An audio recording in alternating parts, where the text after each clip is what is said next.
So I've been asked to do a little demonstration of how to build a fairly rapid pond, as in like a pond in an hour or two. It's easily done. Wildlife ponds don't have to be expensive or, you know, massive. They can be small little things, and I'm going to use another one of these things. This is I did one with this the other day. This is about a meter long, well, under a meter, about half that wide, and not too deep, which is perfect for wildlife. It's just an underbed storage unit that people put their shoes and crap under their beds with. So I'm going to use this for my next pond. So I'll put that over here. I've been cleaning out my ornamental garden just up behind me, my nice garden with my nice flowers, and plenty of rocks I have. So I'm going to use rocks to build up around the outside to allow access, because this is going to be a raised pond. Now you could sink that with the ground. I can't do that here because this is where my septic tank outflow comes from, so I can't dig into the ground. I'll be digging up pipes. So I'm going to build some raised ponds around it. I'm going to use rocks around the edges. You don't have to use rocks. You can use wood, old bits of wood you use for the fire, anything that will build it up around the edge. What I would advise you to get is moss, either moss or weeds. And this is grass again. I'm after pulling out of the posh garden, so to speak, but I don't want to kill the weeds. A lot of weeds and grasses are really good for wildlife, so we're going to reuse them here for this pond as we put it together. And I'm just going to go through it quickly with you now, so I'll pause this and start again when we're building. So first thing I'm going to do is check to see that it's level with a spirit level. You can also just put a tiny bit of water in the bottom if you haven't got a spirit level, and just make sure that it's not all down one end or up another end. If it is, shove something solid that won't rot away over time underneath it, like rocks, slates if you have them. They work great. Okay, so that's nice and level. So now we're basically just going to start building up the edges. Now again, I have rocks. I have so many rocks from digging another pond that I'm going to use these up. And these are just the basis of my rockery around it. Again, you can build up, you can do the same thing with wood, logs, old bits of, if you're digging up a garden that had slates down on it, you can use them. It's just something solid that newts, frogs, bugs can use to crawl up into a pond. And it's basically just the bigger ones on the bottom right around the edge. So this is the first stage, you see there, just right around the edge. So as you can see, we've got the base of the edge popped around there. So that's level. It's supported by those bricks. It's not rocks. It's not going to go anywhere. Again, you can use other materials. I'm just using these because I like them. I don't want to waste them. But wood will do, anything like that. Next phase now is we're going to pack it with moss, and then we're going to put the lighter stones, or the lighter materials, holding materials we call them. So again, if you're using wood, if you're using logs, you'll use them with moss. If you don't have access to moss, you can go to your garden centre and get rolls of pre-rolled grass, natural grass.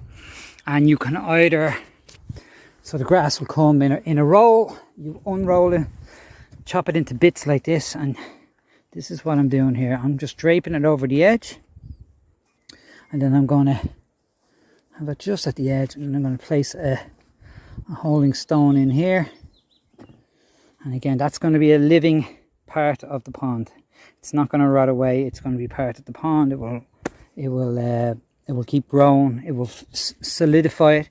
Any big gaps like that, you can either stuff them full of soil, or you can put other rocks in. Again, moss or grass or weeds, like so. Stuff them in there. Put in some rocks. What you want to do is cover the expose plastic area as much as possible, completely, if you can, because when plastic gets exposed to the elements, like especially UV, it tends to deteriorate.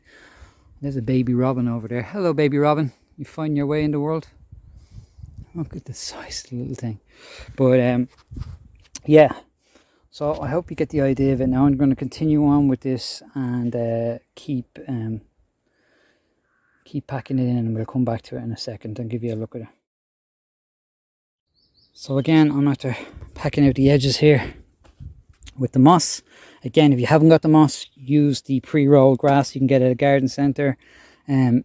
Go down to your neighbour's allotment or garden and ask them, can you collect some weeds?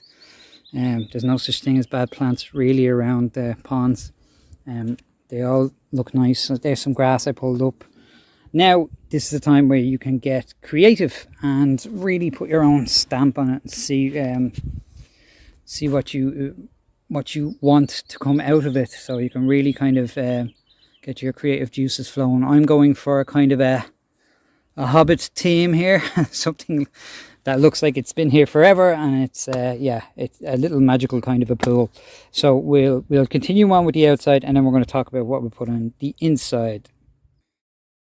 So I'm pretty happy with the outside. There's a little bit more I want to get done, but yeah, overall I'm pretty happy with the outside. So now we're going to fill in the center. Now we have enough access here for creatures to get up and in, but we need something in the center. Another important thing is, if you are using rocks and not wood, but even if you're using heavier bits of wood, make sure that they're not wobbly on the sides. Make sure they're fairly secure, because you will get larger birds and creatures coming in to drink out of the place. So don't be afraid to ram them rocks in, get them good and secure. Use some soil or some mud from the plants you're using. Really ram them in there so they don't fall in and crack the bottom of the pond, especially during winter, because the plastic will get cold, so you don't want the rocks falling in. So on the inside we're going to start piling some rocks up around the edges.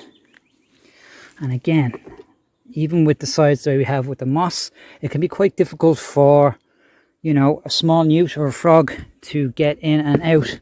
So we're just going to basically build a natural looking set of ladders on each corner if you have the materials.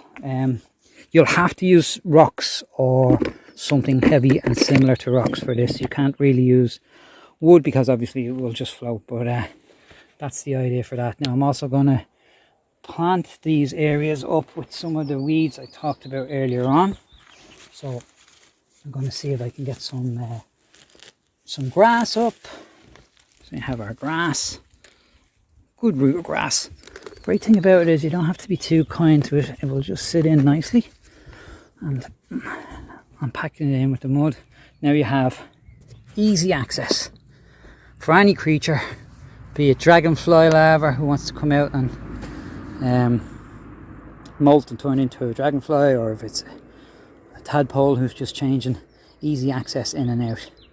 And the next phase now is to fill it up with water. Now here she is with some water in. I'm just going to pack out some of these stones here to make it more attractive for creatures coming in there, but you can see it's really taking shape now. I'll get out with the light. Now doesn't that look like it's been there for 100 years? And that's the idea. All these plants are going to grow in.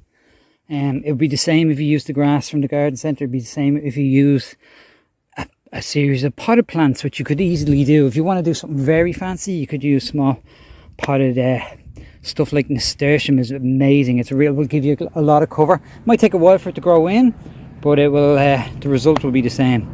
I'd recommend you using the grass, the rolled grass. If you don't like the look of the grass, you can turn the grass on its side, just leaving the exposed roots. The grass will rot away, but the roots will be there, and you can plant whatever you want on those roots. Again, if you haven't got access to moss, you can buy sphagnum moss in. If you haven't got it growing all over your garden, you can buy it in plastic bags. Just make sure it's from a a renewable source from a garden centre, but you can buy it in plastic bags, and some pet shops even sell it for pets. So yeah, so there you go. I hope that's helpful. I hope you kind of get the gist of it. I have my 2 little hobbit ponds that look like they've been here forever now.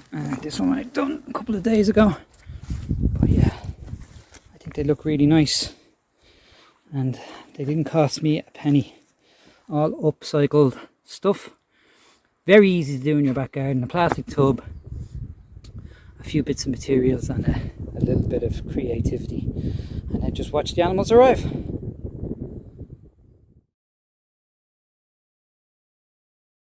This is another type of pond I did. This is like flush with some awful, it was just an awful gap we had between the tarmac and some mulch, so I just had a spare strip of liner and sunk that in, which, you know, you can sink liner in if you have the space, but it's the same process really. It's about building up plants around the edge and rocks and structure. But also, we filled the last pond, the smaller one.